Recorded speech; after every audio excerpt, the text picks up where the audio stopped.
starting in 5 seconds. A large part of the work of a modern government has to do with science. It is only through science that we can transform into reality the hopes we have held out to our people. For many more years to come, the people will measure progress in terms of our ability to give them their basic needs. The agricultural scientist has a special vital contribution to make to our plans of economic development. For years, the government has been persuading farmers to adopt new farming practices. It is only in the last 3 or 4 years that the response of villagers has overtaken the official efforts. The farmers have shared their skepticism of city people and their new ideas. What has convinced them is what they have witnessed with their own eyes. Everywhere, farmers tend to be conservative and slow to change. But once they change, they are not content to be indifferent converts. The discovery of a new seed variety stirs rural people as much as a spacewalk or a transplanted heart does the more liberate classes. Farmers today walk miles to buy seed. The great problem for the government is to find sufficient seed and fertilizer to meet their demand. What a change from the days when we could not get them to hear us or look at what we had to offer. Rural India has shed its apathy. Agricultural scientists can rightfully claim their share of the credit for bringing about this transformation. But they cannot rest there. The solution of one problem gives rise to many new problems. New varieties are being extended to vast areas. Because of the demand from farmers and our own race towards self sufficiency, this work is being done far too fast and with only a minimum of protesting. Modern farming is a combination of many techniques and materials. It is not possible to adopt any one in isolation, disregarding the others. The scientist has a special responsibility to provide answers to the problems which are consequences of his own work.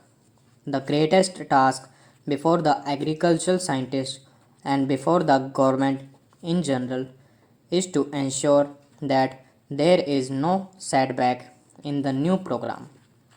If, for example, widespread plant disease attacks the new varieties, the farmer's hard won trust in modern practices will be shaken and he might retreat into his shell of traditionalism. The average farmer does not have money to waste, nor can he afford undue risks. He will not experiment on his own unless he is certain that the experiments have succeeded elsewhere. It is because our demonstration programs have been convincing that the cultivators have come forward in such large numbers today to use new varieties of seed and fertilizers. It is not the big farmers alone who has ventured forth. The small farmer's enthusiasm is even greater. To him, even a little improvement goes a long way.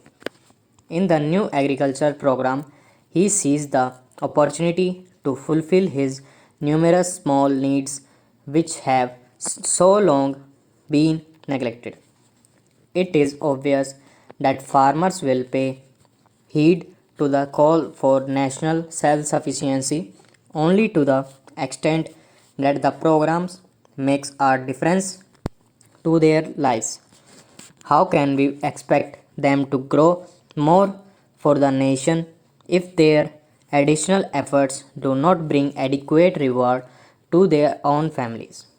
We talk of inputs, But in scientific agriculture, the most important input of all is the human input. Modern farming is a far cry from spreading the seed and leaving the rest to the sun, rain, and stars. The farmer has now to fight constantly with nature, repairing its shortcomings, exploiting its advantages, and forcing the pace. This calls for greater knowledge and training on the farmer's part. In turn, the administrative agency has to so devise farm information that even the nominal literate farmer can understand and utilize it. Advancement will not endure if it is isolated. Additional effort in any one field must be matched by similar efforts in others. Water seed, fertilizers, pesticide, tools, credit, marketing, and education all form parts of the spectrum of change. Agricultural scientists, by whom I mean not only botanists but also agricultural engineers and economists, have much to contribute to this coordinated agenda of progress. There has been considerable debate on finding out anew what has been found elsewhere earlier. While there might be need and justification for buying industrial know-how from abroad, we cannot hand over our agricultural problems to others. A lathe may be bodily brought here from Europe or America and it will turn out parts of the same shape and specifications, but a plant from elsewhere is unlikely to grow the same way in our soil. Every time a plant is introduced, the scientist has to do considerable adapter work. He has not only to test its suitability to our soil and climatic condition but also to find out how far it is susceptible to pests. Stop.